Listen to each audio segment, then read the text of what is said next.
setiap kajian beliau dengan fiqhnya, dengan usul fiqhnya, dua yang bisa menjadi core diskusnya seorang Imam Syafi'i, fiqh dan usul fiqh.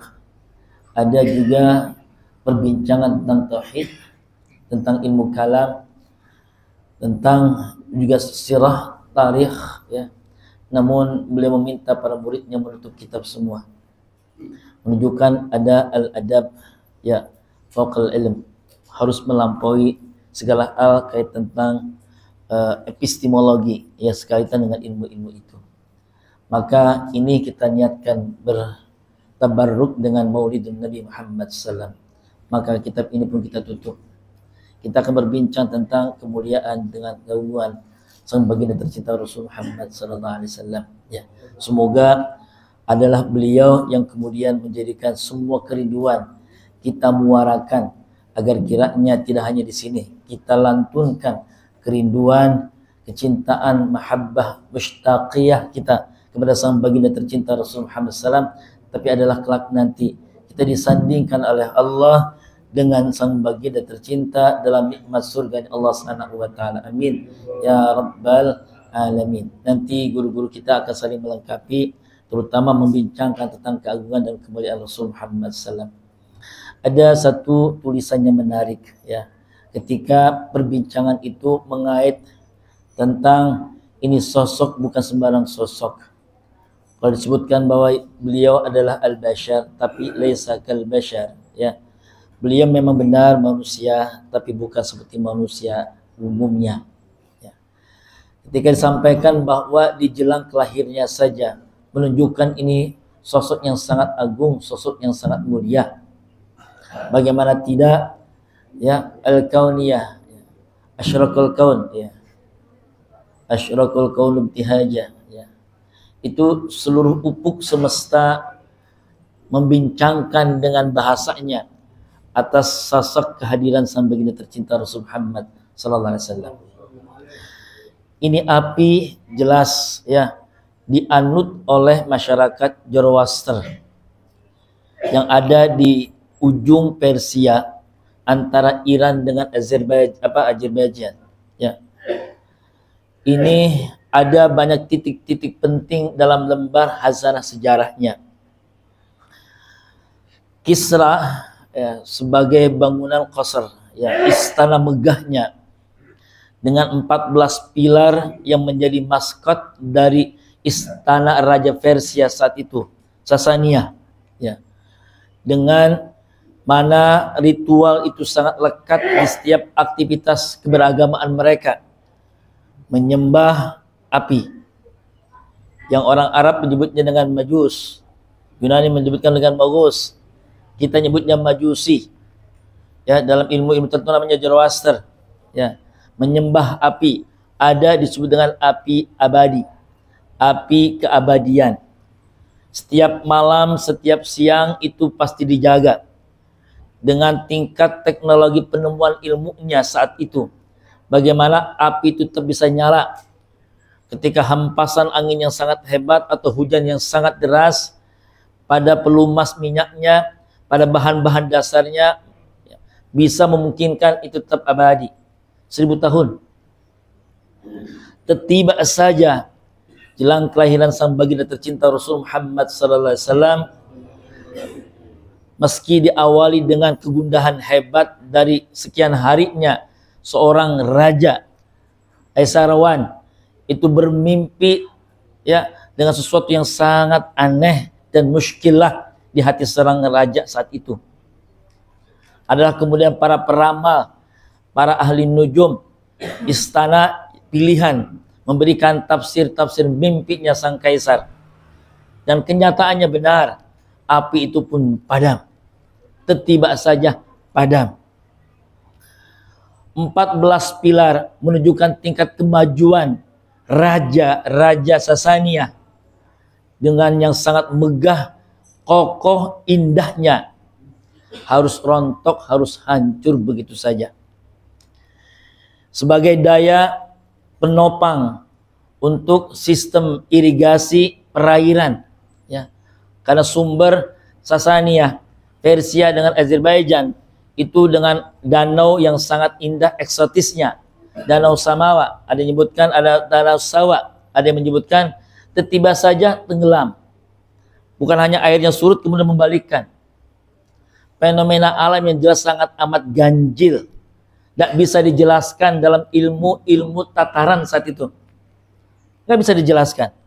Berarti melampaui tingkat saintifiknya yang berkembang saat itu. Rontok, runtuh, habis. Api, padam. Sumber utama kehidupan tanah Kisra saat itu tiba-tiba juga mengering. Ya. Ada yang muskil. Ya. Mereka semua menyepakati ahli nujum ini. Ini malam adalah momentum penting tentang keagungan, kemuliaan seseorang yang dirindukan oleh semesta. Bukan kita dari golongan manusia yang merindukannya, tapi semesta ini sangat merindukannya.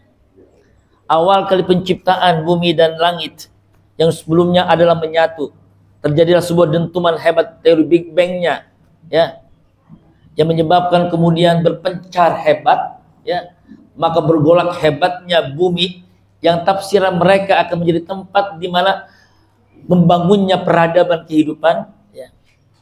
Malaikat tidak bisa meyakinkan hatinya bagaimana bisa bumi ini bisa dipakai buat kehidupan, bergoncang hebat. Itulah unsur-unsur penting Allah letakkan di sana. Dari mulai gunung, ada besi, ada api, ada angin, ada air, ada api, ada angin. Ternyata awal proses penciptaan langit dan bumi ini, ya, itulah yang kemudian menjadi sangat harmoniknya, tingkat detailingnya Allah dalam menciptakan penciptaan semua makhluknya. Yang mengiringi perjalanan hendak kelahiran sang baginda tercinta, ini 4 unsur itu ikut menyertai. Api yang bisa menghancurkan teknologi, besi, karena unsur besi belum ada saat diciptakan langit, diciptakannya bumi. Ada ketika akhirnya Allah letakkan gunung. Ternyata gunung pun habis kan, dalam perjalanan gunung habis oleh besi, teknologi, banyak diseset. Ternyata mengandung tambang, mengandung besi, mengandung emas, dieksploitasi dan seterusnya. Ya. Unsur penting dalam kehidupan kita. Mengiringi kan perjalanan itu. Sebagai simbol kemajuan itu tiang-tiang ontok menyambut kehadiran sang baginda tercinta. Api padam, air surut. Ya. Bagaimana dengan di atas, dengan di langit, unsurnya di atas? Kakanda tercinta Rasul Muhammad SAW mendapati kabar desas-desusnya sangat kuat, bahkan diviralkan oleh beberapa sumber-sumber kepercayaannya bahwa Mekah akan diserang dengan membabi buta. Pasukan Abraha menyiapkan dengan segala halnya, tidak hanya logistiknya yang sangat kuat, tapi juga pasukan kavaleri dan infanterinya yang tidak main-main. Bukan hanya manusia, gajah pun disiapkan. Ashabul fil. Ya. Apa yang terjadi? Ini angin yang kita sebutkan, Pak, angin ketika menjadi proses awal penciptaan bumi. Tiba saja isi langit Mekah semua pun terpana, pemandangan yang nggak biasa. Burung yang entah datang dari mana menyemut dan membawa sesuatu yang kemudian dibaca oleh para ulama kontemporer, ya, itu bukan batu tapi virus yang mematikan. 3 diletakkan di paruh, 2 diletakkan di 2 cakarnya, yang kemudian dilemparkan, kita mengimani sebagai sijil, ya, yang ditangkan dari neraka, dibawa oleh burung-burung itu lalu dihujamkan. Dan apa terjadi? Habis kan? Kalau bukan virus yang sangat mematikan, ini bebatuan hebat, habis. Gajah yang menjadikan narasi kekuatan, ya, tonasi tingkat kekuatan yang sangat hebat, habis oleh virus itu, oleh batu itu. Itulah kemudian terjadi bagaimana pasukan Abraha dihancurkan dengan caranya Allah, jurudun lam tarawha, ya. Bahagia, beliau bersyukur, beliau i'tikaf di samping Ka'bah. Barkah, ya. Siapa beliau? Budaknya Abdullah. Siapa Abdullah? Ayahanda tercinta Rasul Muhammad SAW pun harus mengabarkan Sesuatu yang takjub di sebuah bilik indah, sejuk dan mendamaikan. Tiba saja terang benderang yang sangat luar biasa, lebih terangnya matahari. Dari rahimnya sang Sayyidah Aminah binti Wahab lahir seorang anak yang sangat indah dipandang. Harus tergopoh-gopoh mengabarkan kepada kakeknya. Abdul Muthalib sedang etika pun keluar. Ketika keluar, aneh bin ajaib, 360 berhala di sekitaran Ka'bah, tetuanya Lata, Uzza, Manat dan seterusnya tiba saja hancur, dia roboh, terguncang, kemudian berguncangnya dalam keadaan sujud menghadap Ka'bah.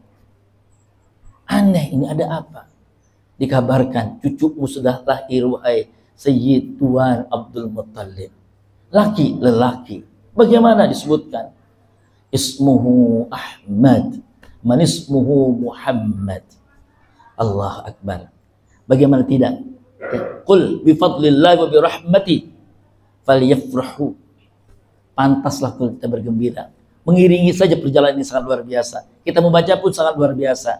Bagaimana kita yang membaca sirah ini harusnya lebih berbahagia lagi atas peringatan dari Maulid Nabi Muhammad sallallahu alaihi wasallam. Ya Nabi, salam alaika ya Rasul, salam alaika Habib, salam alaika salawatullah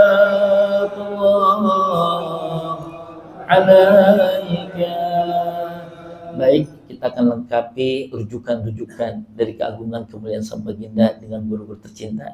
Saya sengaja tadi membukanya dengan risalah itu karena mungkin jarang dibuka, jarang dibaca. Ada khazanah indah menyertai perjalanan sirah Sang Baginda tercinta Rasul Muhammad SAW. Mulai dari guru mulia Ustaz Syarifuddin Adzikra,